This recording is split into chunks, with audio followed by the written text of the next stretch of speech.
Welcome back everyone, Berial here, and I'm bringing you a Street Fighter V update for tonight.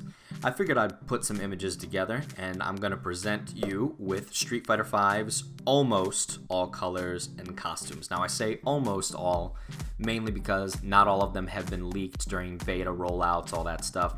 So I'm going to throw them up, present them to you, give you some thoughts and comments. Some are great, some aren't.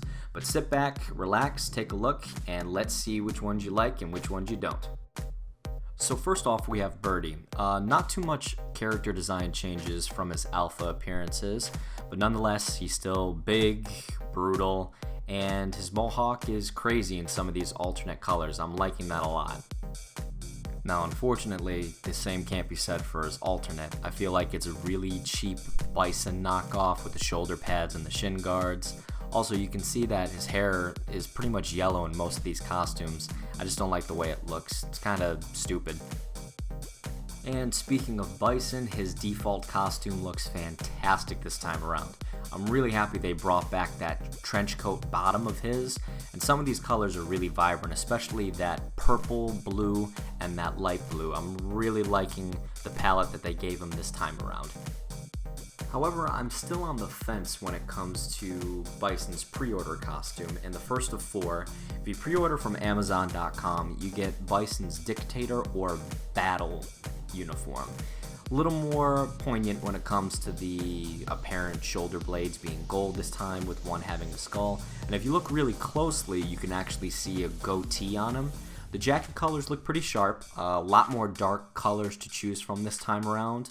The gold accents are kind of bright, but, you know, overall it's still a pretty cool costume. Easily the coolest of the 3 is the Final Bison or Shin Bison costume from his story mode.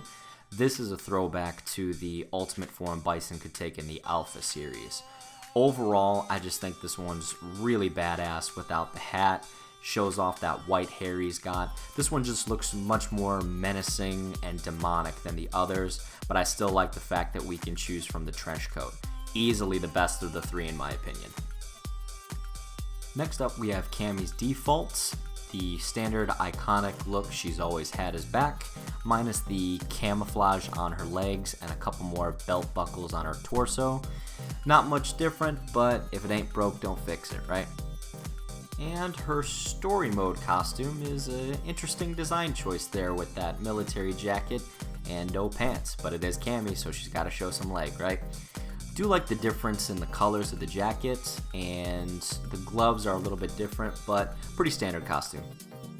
Definitely would have to say that the pre-order costume from Best Buy seems to be the clear-cut winner out of her 3 standard costumes.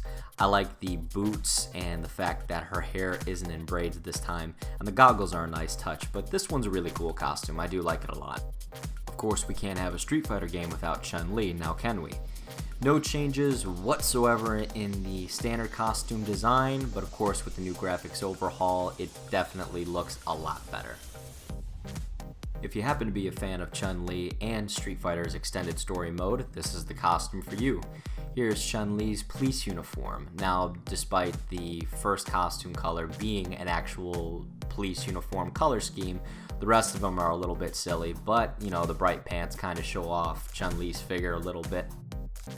Perverts, rejoice. If you happen to pre-order your copy on Steam or the PlayStation Store, you get Chun-Li's Oriental dress. Wow. So this is kind of the dress that you could get in Street Fighter 4. Hairstyle is a little bit different, but of course this dress leaves very little to the imagination, and I guess a lot of Chun-Li fans were really hoping this would be in the game. Can't imagine why though, right?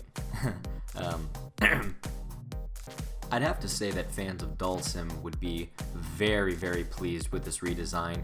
Between the beard, the turban, and the new garbs that he's wearing, Dhalsim just looks really awesome this time around, especially with these new skin colors that he's got. Very bright palette, looks like he's practically gonna pop off the screen. I really like the way he looks this time around. Moving on to one of the only alpha characters I never gave 2 shits about is Karin, or Karin, whatever the hell you want to pronounce her name with.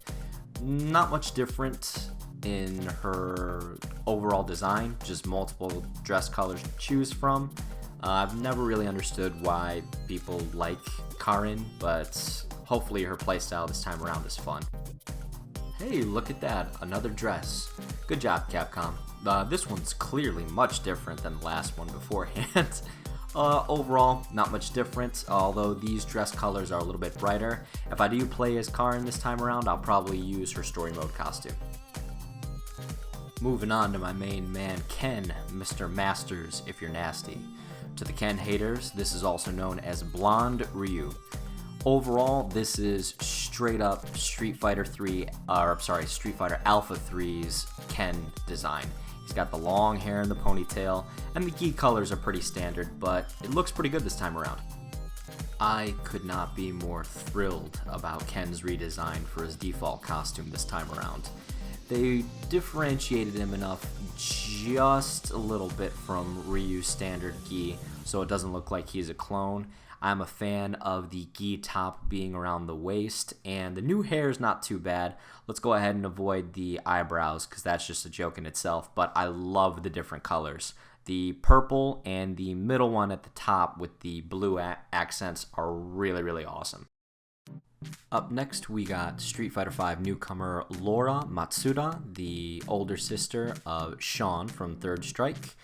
Not much to say about her story mode costume except a bit revealing, and on the boobs where it says Bonita, that is Spanish for beautiful. And there is your knowledge for the day. You're very welcome. Oh, our Mika, with your crazy busty ways and your super flamboyant costume. There is literally no change in Mika's costume from Street Fighter Alpha 3 besides the color palettes, and there are enhanced physics with the boobies. You can see that in action when you pick up the game yourself. Now personally, I like Mika's story mode costume a little bit better, more so because it looks like a wrestler's uniform with the one-shoulder leotard. Kind of like the writing on there too, makes her look more like a pro wrestler than the original costume does.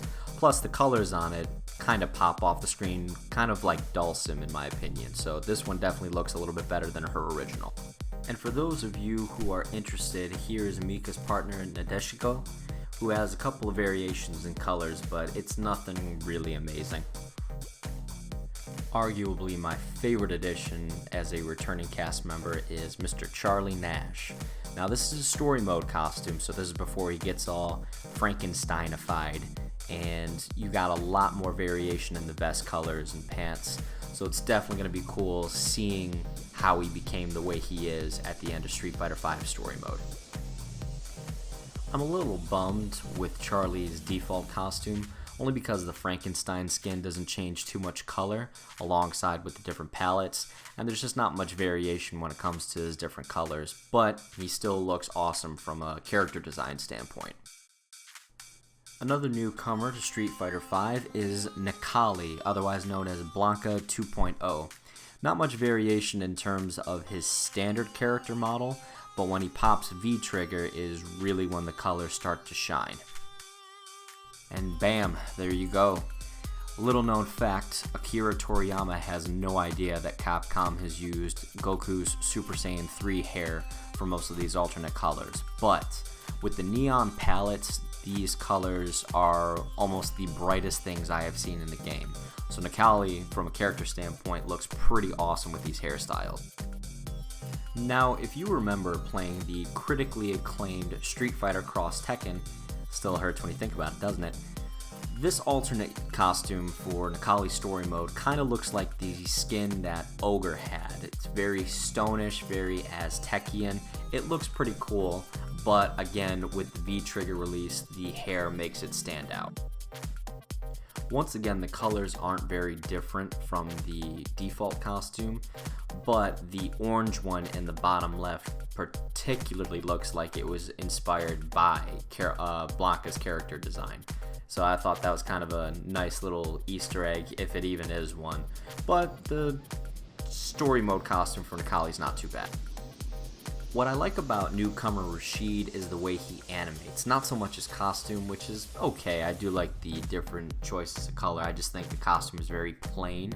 Also, it looks like he did steal a scouter from the DBZ universe, which I think is just funny. But overall, the way that Rashid moves on screen is really what makes me want to play as it. On the flip side, what the hell is this? It's so plain and boring. This is Rashid's story mode costume. It's just very uninspired and it doesn't look like a whole lot of effort went into it. This is probably, in my opinion, one of the lamest costumes in the game, that's for sure. And here he is, the one and only Mr. Street Fighter, Ryu.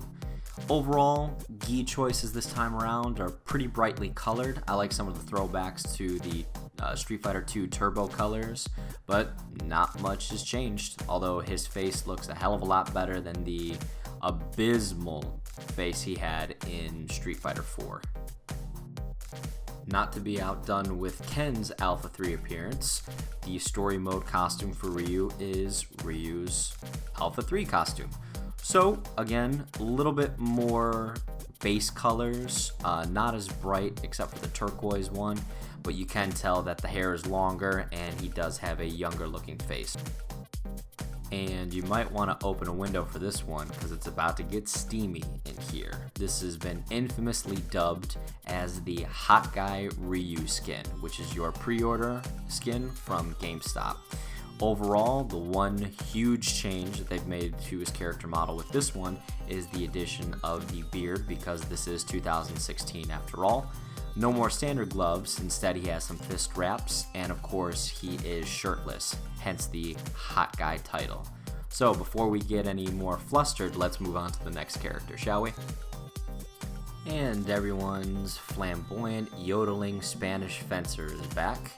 Vega returns with a pretty standard looking default costume, although this doesn't fit Vega's demographic of being absolutely beautiful because a lot of these color palette choices are very conflicting, although it does make him stand out a little bit more. Now this is more Vega's style, much more flamboyant, feminine, and most likely very expensive to put together. Do not like the mask this time around, but there are a lot more lighter colors in this palette choice. So if you like bright, I guess you might want to go with this one. And last up, but certainly not least in our video, is the Red Cyclone himself, Zangief. Now, if you have nightmares like I do about Zangief's default costume with the Speedo, you're in luck because this time around his story mode costume is a one-piece leotard. Definitely like the color choices this time around, gives Zangief a little bit more personality, but in case you do get tired of his massive package in the Speedo, this is definitely going to be the costume for you. And that is going to do it for today's video. Thank you guys very much for tuning in. As always, like, comment, and subscribe. Let me know what you want to see in the future. And just in case I can get my hands on any screenshots for any of the costumes that were included in this video, I'll see if I can't throw those up before the game releases in 11 days on February 16th. Thanks for stopping by, and I'll see you guys in the next video.